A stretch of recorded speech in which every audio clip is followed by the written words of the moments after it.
Hi everyone, it's Roni Krouzman, founder of The People Piece. In this video, I'm going to talk about strategies you can use to get your people development programs funded. And we'll focus on one of the most potent tools that you have at your disposal, and that's telling stories. So when it comes to pitching people development programs in your organization, the mantra that facts tell but stories sell is really important to remember. In other words, don't rely solely on statistics and data to make your case. You actually need to tell emotionally compelling stories, even if you work at a tech company. So years ago, social scientists conducted a study to understand what motivates people's charitable giving decisions.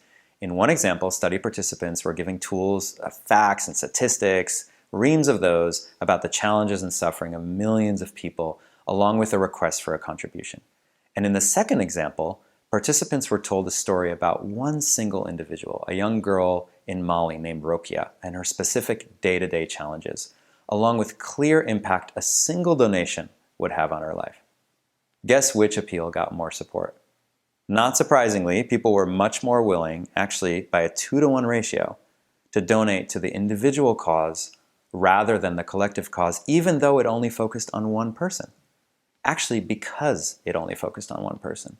So you could say we could scale much more quickly if all 100 of our managers learned to manage more effectively to really keep our people engaged as we scale.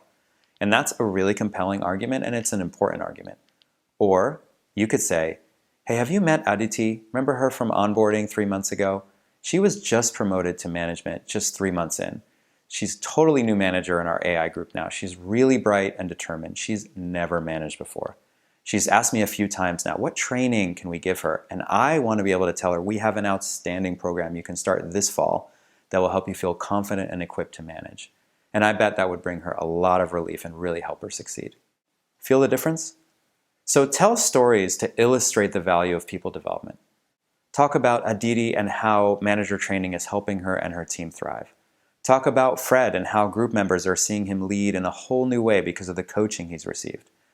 Talk about Claire and Bruce and how much their working relationship has improved after the team facilitation they participated in and the difference that's made for them personally and also for the whole team. So developing concise and compelling success stories isn't easy. We have lots of experience doing this. We're happy to help. And if you found this useful, you might also want to check out the video where we'll talk about best practices for sharing data that will back up our stories and help you win funding for your programs. We'll see you next time.